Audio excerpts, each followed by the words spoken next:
Avec Lionel Friedfeld, analyste financier. Bonsoir Lionel. Bonsoir Charles. Alors on va revenir sur les élections de mi-mandat qui ont lieu aujourd'hui aux États-Unis avec vous pour aborder évidemment ce dossier sous un angle économique parce que c'est l'occasion évidemment de dresser un bilan économique de l'action Obama et de son deuxième mandat.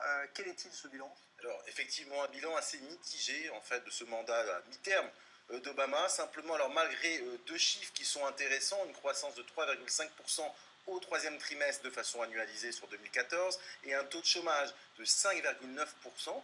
Ce sont des chiffres apparemment très bons. La réalité est un petit peu différente puisqu'il y a effectivement énormément de gens qui travaillent à mi-temps, qui souhaiteraient travailler à temps plein et qui sont comptabilisés dans ce 5,9%. Deuxièmement, Obama, en février 2009, avait lancé un plan d'investissement de près de 800 milliards de dollars avec principalement 3 points.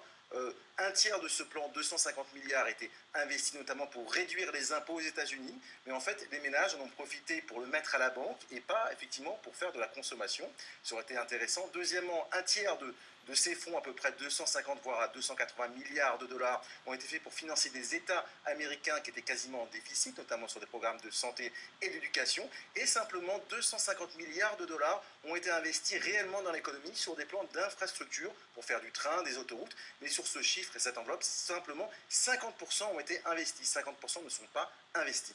Alors bon voilà pour ce bilan qui sera sans doute une des raisons de la sanction attendue dans le vote ce soir. On parle maintenant d'une autre entreprise américaine, l'un des géants évidemment mondiaux, c'est Coca-Cola, qui va investir dans la construction d'une usine à Gaza. Alors effectivement, en fait, c'est un plan de développement de Coca-Cola au Moyen-Orient. Ils vont investir 500 millions de dollars en Égypte, également 40 millions de dollars au Qatar et au Pakistan, et 20 millions de dollars dans la bande de Gaza, dans la zone industrielle de Rafih. Ça va créer 3000 emplois pour les Palestiniens. Jusqu'à présent, les Palestiniens devaient recevoir dans la bande de Gaza du coca de Ramallah.